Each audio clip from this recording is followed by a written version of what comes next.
We're used to anticipating danger from outer space, a huge, almost unknown space, hostile to humans. And no wonder colossal explosions take place. Asteroids and comets travel at tremendous speed. There are black holes, and all this can potentially cause the death of the Earth. But what about something small? For example, an ordinary sewing needle. What if one finds itself in space, accelerates to the speed of light, and then crashes into our planet? Any object consisting of matter can't move at the speed of light or faster. So, scientists from NASA are unlikely to ever consider such a disaster. Well, I will do it for them. Today, you'll see how dangerous such small things can be if they are properly accelerated. And at the same time, you'll learn about another strange scenario of the end of the world. Our planet is constantly bombarded by various cosmic bodies. We don't even notice most of them.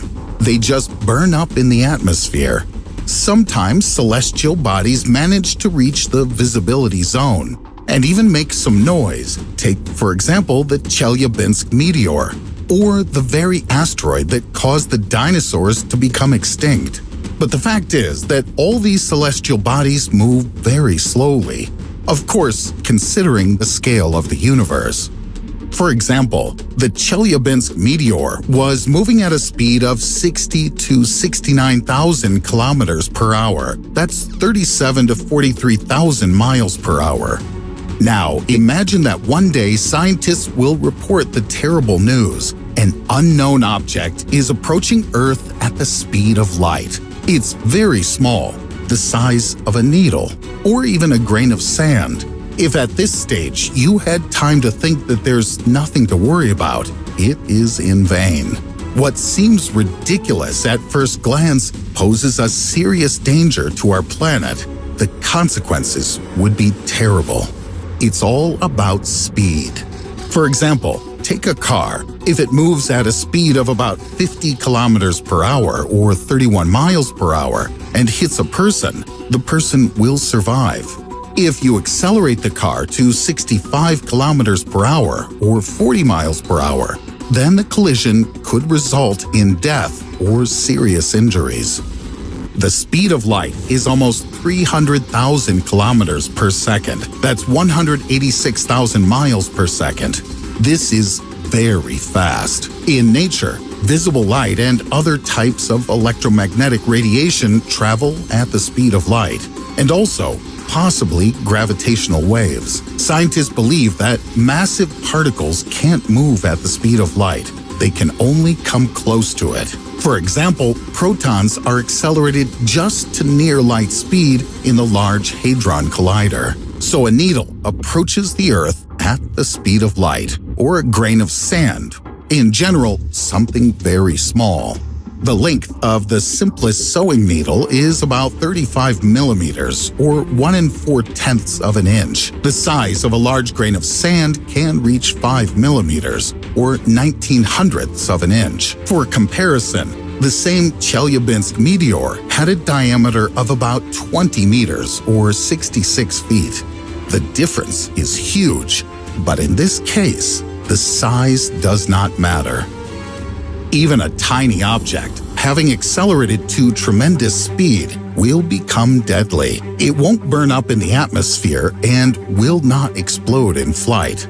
The bonds that ensure the integrity of an object will stop working. A grain of sand or a needle will simply become a bunch of atoms passing through the air. But the real danger is kinetic energy. I won't bore you with calculations, we'll immediately get to the result. The kinetic energy, for example, of a grain of sand, which has nearly accelerated to the speed of light, will be equal to the kinetic energy of an object weighing 100 tons that has fallen from a height of a 15-story building. It is as if the largest part of the Statue of Liberty fell from its pedestal in one fell swoop.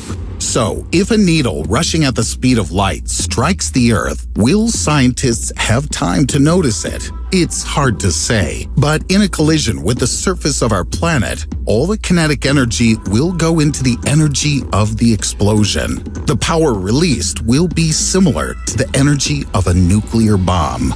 Approximately 43 kilotons of TNT, and that's a lot. The bomb Fat Man, dropped on Nagasaki, had a capacity of about 21 kilotons.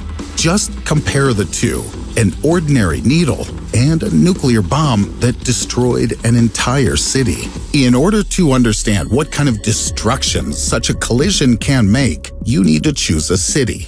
For example, New York. Where else should a needle moving at the speed of light strike, if not Manhattan? Cinematic alien invasions happen here. If an atomic bomb of the same power were dropped here, then most of Manhattan and the surrounding area would be destroyed. Even at a distance of 4 kilometers or 2.5 miles, building windows would break. People who are a little closer to the epicenter would suffer serious harm. For example, all the inhabitants of Hell's Kitchen would get third-degree burns. Central Park will be almost completely burned. People who are within 1.5 kilometers or less than a mile of the place where the bomb falls are likely to die within a month. However, the needle bomb can also penetrate below ground, creating a huge crater with its explosion. And yes, the Statue of Liberty will definitely fall from its pedestal. Perhaps right into the water. What about the big wave? There is another version of how this might go. It's less scientific, but much more spectacular. I'm sure you'll want to see it. Crashing into the planet, the needle disappears into the Earth's crust. A plasma cloud will spread from the entry point to the sides. Energy will escape through the body of the planet, and along with it, many particles created by the collision with the Earth's crust. It will become a colossal fountain of everything that our Earth is made up of. In a split second, it will become so hot that there will be nothing left alive on the surface. The energy will be so great that it will exceed the energy of the gravitational coupling of the planet. See what all this means? Explosion. The Earth will simply be torn apart faster than you have time to blink. However, there will be no one left to do so anyway. The solar system will change forever, and all because of some small needle. However, this whole situation is, of course, hypothetical. So there's an alternative point of view. Some physicists believe that because of too much kinetic energy and enormous inertia, the needle will simply pierce the Earth through. And this will happen so quickly that no one will even notice. The needle will come out the other side of the planet and continue its flight. Perhaps due to interaction with the mantle and the Earth's crust, earthquakes will begin, but they are unlikely to be strong. Ultimately, humanity will easily survive whatever happens. But what if the needle doesn't strike the ground or even the water, but rather a person? The probability of this is quite small, but it's still there. It would seem that this is just like the Statue of Liberty, which drops on your head. Yes, and from the 15th floor. It sounds like it's impossible to survive. The kinetic energy of the needle will be very strong. If your body absorbs it completely, it will simply explode. But physics is a tricky thing. Due to the high energy and small size, the needle, in contact with the skin, will immediately begin to destroy all the bonds between cells. In this case, the rest of the body will feel almost nothing. The object will simply move through the body, dissipating a little of its energy into friction and slightly increasing your temperature. As a result, the needle will be able to make an almost perfect hole in your body. Not a single vital organ is affected, not seriously anyway, and the wound is likely to be cauterized. I'll try to summarize.